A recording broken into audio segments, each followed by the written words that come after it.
Ang nilagay ko is welcome to a hotel in Manila where the service is extra.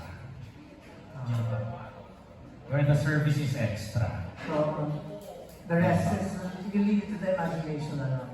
Yes po. Thank you. For Sheena and Angelo, playtime question lang. Kunwari talagang nag-work kayo as a room service attendant, kaninong room ng celebrity, either local or foreign, ang gusto niyong i-rate? Titignan niyo yung trash can or yung closet? Ako po si Daniel Padilla. Bakit? Gusto kong malaman kung ano ba talaga yung totoo. Makikita mo sa pasabak. About Angelo. Angelina Jolie. Why? Sobrang idol ko siya since bata pa. Okay, thank you. That's all. Thank you so much, Miss Donnie! Yeah, makikichismis lang pala si Sheena. Ba't sila nag-break? Okay, up next is Joey Sarmiento from Remate. Over here in front.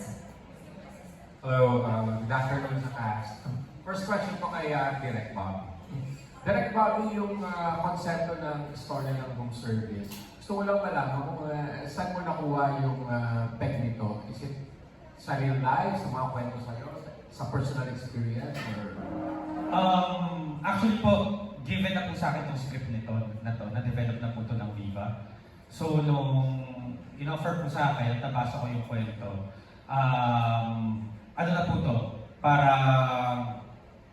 fiction naman po yung kwento, but it's, may twist siya eh. Bilang ano lang po ito, short film lang po ito, it runs for 45 minutes. Iisa lang po yung twist na pupuntahan niya, kaya sana abangan ninyo. But it's about para ano ba ang nangyayari at naririnig ninyo sa loob ng pintuan ng mga hotel and actually mga motel na alam naman natin hindi lang basta-basta natutulog ang mga tao doon. At ano ang pinagdadaanan ng mga staff na alam nga nila may iba pang nangyayari sa loob ng mga sinila sa mga dingding ng hotel at ano ang nararamdaman nila kaakibat nito. Yun ba? Okay, Direk. So, doon lang yung ikot actually, doon sa hotel employee and doon sa guest. Sa hotel employee at sa guest at kung paano unti-unti bilang isang bagong empleyado ng hotel na ito, kung paano unti-unti siyang nahuhumali at pumapasok sa mundo ng mga kalibugang nangyayari sa loob.